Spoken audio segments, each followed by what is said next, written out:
Hello friends, എന്തൊക്കെയുണ്ട് വിശേഷം? സുഖല്ലേ? പലർക്കും ഇപ്പോഴും ചായ ഉണ്ടാക്കാൻ അറിയാത്തവരുണ്ട്. അപ്പോൾ അവർക്ക് വേണ്ടിയിട്ടാണ് ഞാൻ ദമ്മ് ചായ ഉണ്ടാക്കിയിട്ട് കാണിച്ചു തരാം. അതിന് വേണ്ടി നമുക്ക് ഒരു പാത്രം എടുത്തിട്ട് അതിലേക്ക് നമുക്ക് പാക്കറ്റ് പാല് ഒഴിച്ചു കൊടുക്കാം. ഇനി നമുക്ക് അടുപ്പ് കത്തിച്ച് അതിന്റെ മുകളിലേക്ക് ഇത് വെച്ചു കൊടുക്കാം. കട്ടി കുറക്കാൻ വേണ്ടി കുറച്ച് വെള്ളം ഒഴിക്കാം. ഇതാ മറ്റൊരു അടുപ്പിൽ നമ്മളെ പഴംപൊരി റെഡി ആയിക്കൊണ്ടിരിക്കുന്നുണ്ട്. അതില്ലേ പാല് നമ്മളെപ്പോഴും ഇതാ ഇടക്കിടക്കിനെ ഇളക്കിക്കൊണ്ടിരിക്കുന്നുണ്ടാ. അത് വളരെയധികം ശ്രദ്ധിച്ചിരുന്നില്ലെങ്കിൽ ഇത് തിളച്ചു പൊന്താതെ പാല് കിട്ടുക എന്ന് പറഞ്ഞു കഴിഞ്ഞാൽ അത് വലിയ കാര്യമാണ്. നമ്മൾ ഉണ്ടാക്കുന്ന സ്പെഷ്യൽ ചായയിലേക്ക് പട്ട, കരയാമ്പൂ, ഏലക്കായ, ഒരു കഷ്ണം ഇഞ്ചി ഇതെല്ലാം ചതക്കിയിട്ട് വേണം അതിടാൻ. ഇനി ചതച്ചെടുത്തത് നമ്മൾ പാല് തിളച്ചുകൊണ്ടിരിക്കുന്നതിലേക്ക് ഇട്ട് കൊടുക്കുക. നമ്മുടെ പഴംപൊരി ഇതാ റെഡി ആയിട്ടുണ്ട്. പഴംപൊരി ചായയാണ് ഇന്നത്തെ സ്പെഷ്യൽ. ഇത് നമ്മളെ പാല് തിളച്ചുകൊണ്ടിരിക്കുന്നു. റെഡി. ഇനി നമ്മൾ ഓഫ് ചെയ്യല്ല, ഒന്ന് തീ ചെറുതാക്കി വെക്കാം.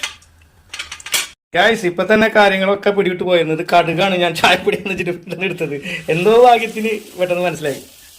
നമ്മൾ ഏകദേശം ഒരു 4 ഗ്ലാസ് ചായ ഉണ്ടാക്കുന്നത്. അപ്പോൾ അതിന് വേണ്ടിയിട്ടുള്ള ചായപ്പൊടിയാണ് നമ്മൾ എടുത്തിട്ടുണ്ട്. ഇതാ ഒരു സ്പൂണ്, വലിയ സ്പൂണ് ചായപ്പൊടി എടുത്തിട്ടുണ്ട്. ഇതിൽ ഇട്ടിട്ട് ഷുഗർ ഇട്ടിട്ടില്ല. ഞാൻ പൊതുവെ ഷുഗർ അങ്ങനെ ആഡ് ചെയ്യാറില്ല. ഇതെല്ലാം ഉണ്ടാക്കിയതിന് ശേഷമാണ് എനിക്ക് ഷുഗർ ആഡ് ചെയ്യുന്നത്. ചായ റെഡി ആയിട്ടുണ്ട്.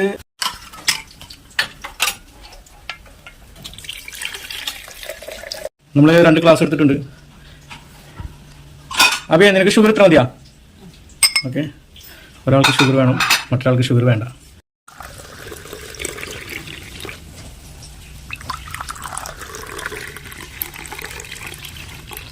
അങ്ങനെ നമ്മൾ ഫൈനലി ചായ ഉണ്ടാക്കി. ഇതുപോലെ ചായ ഉണ്ടാക്കിയാൽ മതി കേട്ടോ, എല്ലാവരും. നല്ല രസമായിരിക്കും. അപ്പോൾ നമ്മൾ ചായയും പഴംപൊരിയും കൂടി കഴിക്കാൻ പോകുന്നു.